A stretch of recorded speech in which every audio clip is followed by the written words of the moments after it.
Chapter 33. Vidya liberated and the demon Shankasara killed. Once upon a time, the cowherd men of Vrindavan, headed by Nanda Maharaj, desired to go to Ambikavan to perform the Shivaratri performance. The Rasa Leela was performed during the autumn, and after that, the next big ceremony is Holi, or the Dolayatra ceremony. Between the Dolayatra ceremony and the Rasa Leela ceremony, there is one important ceremony which is called Shivaratri, which is especially observed by the Shaivites, or devotees of Lord Shiva. But sometimes the Vaishnavas also observe this ceremony because they accept Lord Shiva as the foremost Vaishnav. But the function of Shivaratri is not observed very regularly by the bhaktas, or devotees of Krishna. Under the circumstances, it is stated in Srimad Bhagavatam that the cowherd men, headed by Nanda Maharaj, once upon a time desired. That means that they were not regularly observing the Shivaratri function, but that once upon a time they wanted to go to Ambikavan out of curiosity. Ambikavan is situated somewhere in the Gujarat province. Ambikavan is said to be situated on the river Saraswati, yet we do not find any Saraswati river in the Gujarat province. The only river there is Savarmati. In India, all the big places of pilgrimage are situated on nice rivers like the Ganges, Jamuna, Saraswati, Narmada, Godavari, Kaveri, etc. Ambikavan was situated on the bank of Saraswati, and all the cowherd men and Nanda Maharaj went there. They very devotedly began to worship the deity of Lord Shiva and Ambika. It is the general practice that wherever there is a temple of Lord Shiva, there must be another temple of Ambika, or Durga, because Ambika is the wife of Lord Shiva and is the most exalted of chaste women. She doesn't live outside the association of her husband. After reaching Ambikavan, the cowherd men of Vrindavan first bathed themselves in the river Saraswati. If one goes to any place of pilgrimage, his first duty is to take a bath and sometimes to shave his head. That is the first business. After taking bath, they worshiped the deities and then distributed charity in the holy places. According to the Vedic system, charity is given to the Brahmins. It is stated in the Vedic Shastras that only the Brahmins and the sannyasis can accept charity. The cowherd men from Vrindavan gave cows decorated with golden ornaments and beautiful garlands. The Brahmins are given charity because they are not engaged in any business profession. They are supposed to be engaged in Brahminical occupations as described in the Bhagavad Gita. Namely, they must be very learned and must perform austerity and penances. They must not only themselves be learned, but they must also teach others. Brahmins are not meant to be Brahmins alone. They should create other Brahmins also. If a man is found who agrees to become a Brahmin's disciple, he is also given the chance to become a Brahmin. The Brahmin is always engaged in the worship of Lord Vishnu. Therefore, the Brahmins are eligible to accept all kinds of charity. But if the Brahmins receive excess charity, they are to distribute it for the service of Vishnu. In the Vedic scripture, therefore, one is recommended to give in charity to the Brahmins, and by so doing, one pleases Lord Vishnu and all the demigods. The pilgrims take bath, worship the deity, and give in charity. They are also recommended to fast one day. They should go to a place of pilgrimage and stay there at least for 3 days. The first day is spent fasting, and at night they can drink a little water because water does not break the fast. The cowherd men, headed by Nanda Maharaj, spent that night on the bank of the Saraswati. They fasted all day and drank a little water at night. But while they were taking their rest, a great serpent from the nearby forest appeared before them and hungrily began to swallow up Nanda Maharaj. Nanda began to cry helplessly, "My dear son, Krishna, please come and save me from this danger. This serpent is swallowing me." When Nanda Maharaj cried for help, all the cowherd men got up and saw what was happening. They immediately took up burning logs and began to beat the snake to kill it. But in spite of being beaten with burning logs, the serpent was not about to give up swallowing Nanda Maharaj. At that time, Krishna appeared on the scene and touched the serpent with his lotus feet. Immediately upon being touched by the lotus feet of Krishna, the serpent shed its reptilian body and appeared as a very beautiful demigod named Vidya. His bodily features were so beautiful that he appeared to be worshipable. There was a luster and effulgence emanating from his body, and he was garlanded with a gold necklace. He offered obeisances to Lord Krishna and stood before him with great humility. Krishna then asked the demigod, "You appear to be a very nice demigod and to be favored by the goddess of fortune. How is it that you performed such abominable activities, and how did you get the body of a serpent?" The demigod then began to narrate the story of his previous life. "My dear Lord," he said, "in my previous life I was named Vidya and was known all over the world for my beauty. Because I was a celebrated personality, I used to travel all over in my airplane. While traveling, I saw a great sage named Angira. He was very ugly, and because I was very proud of my beauty, I laughed at him. Due to this sinful action, I was condemned by the great sage to assume the form of a serpent. One should note here that before being favored by Krishna, a person is always under the modes of material nature, however elevated he may be materially. Vidya was a materially elevated demigod, and he was very beautiful.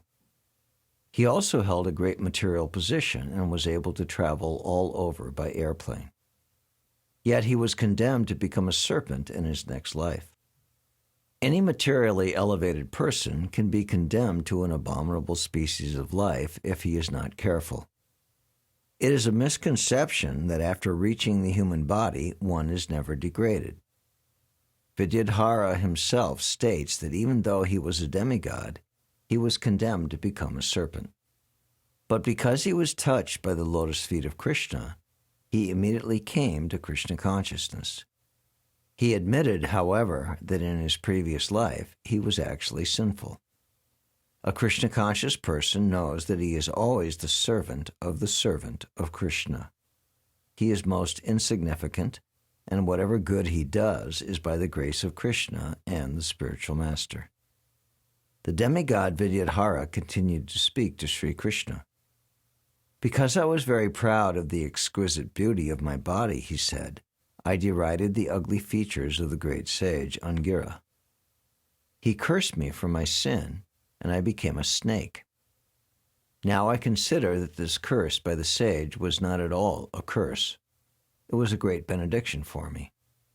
Had he not cursed me, I would not have assumed the body of a serpent and would not have been kicked by your lotus feet, and thus freed from all material contamination.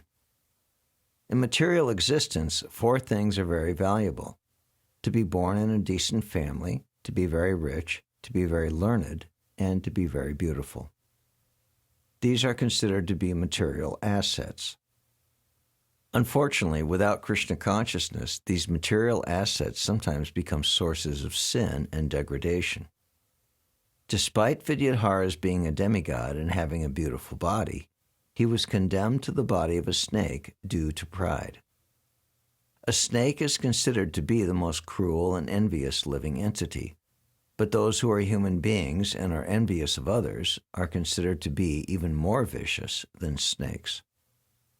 The snake can be subdued or controlled by charming mantras and herbs, but a person who is envious cannot be controlled by anyone. My dear Lord, Vidyadhara continued, Now, since I think I have become freed from all kinds of sinful activities, I am asking your permission to return to my abode, the heavenly planet. This request indicates that persons who are attached to fruitive activities, desiring promotion to the comforts of higher planetary systems, cannot achieve their ultimate goal of life without the sanction of the Supreme Personality of Godhead. It is also stated in the Bhagavad Gita that the less intelligent want to achieve material benefits and therefore worship different kinds of demigods, but they actually get the benediction from the demigods through the permission of Lord Vishnu or Krishna. Demigods have no power to bestow material profit. Even if one is attached to material benediction, he can worship Krishna, the Supreme Personality of Godhead, and ask him. Krishna is completely able to give even material benediction.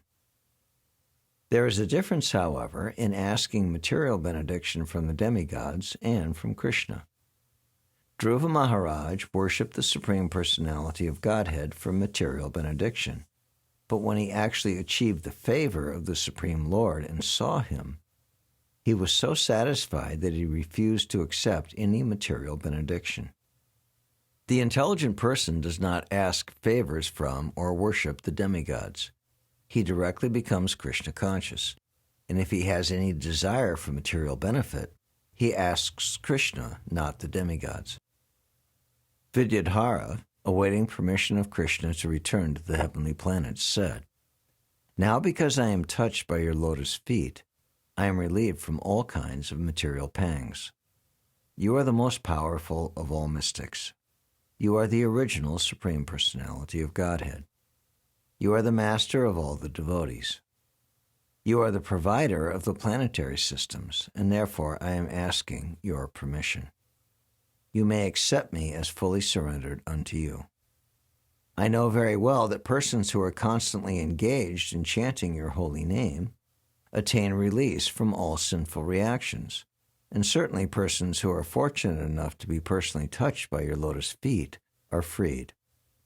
Therefore, I am sure that I am now relieved from the curse of the Brahmin simply by being touched by your lotus feet."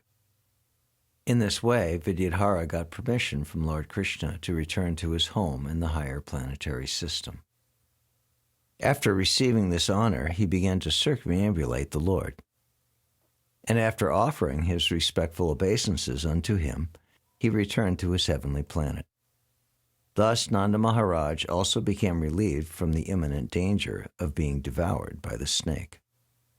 The cowherd men who had come to execute the ritualistic function of worshipping Lord Shiva and Ambika finished their business and prepared to return to Vrindavan. While returning, they recalled the wonderful activities of Krishna. By relating the incident of Vidyadhara's deliverance, they became more attached to Krishna. They had come to worship Lord Shiva and Ambika, but they became more and more attached to Krishna. Similarly, the gopis also worship goddess Katyayani to become more and more attached to Krishna.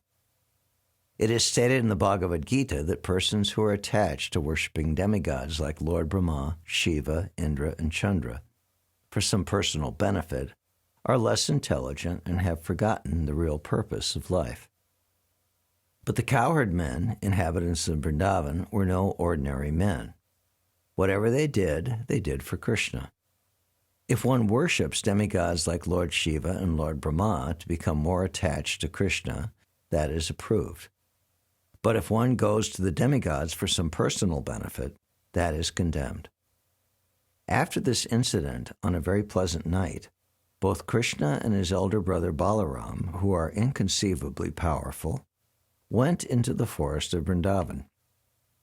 They were accompanied by the damsels of Brajabhumi, and they began to enjoy each other's company. The young damsels of Braja were very nicely dressed and anointed with pulp of sandalwood and decorated with flowers. The moon was shining in the sky, surrounded by glittering stars, and the breeze was blowing, bearing the aroma of malika flowers, and the bumblebees were mad after the aroma. Taking advantage of the pleasing atmosphere, both Krishna and Balaram began to sing very melodiously. The damsels became so absorbed in their rhythmical song that they almost forgot themselves. Their hair loosened, their dresses slackened, and their garlands began to fall to the ground.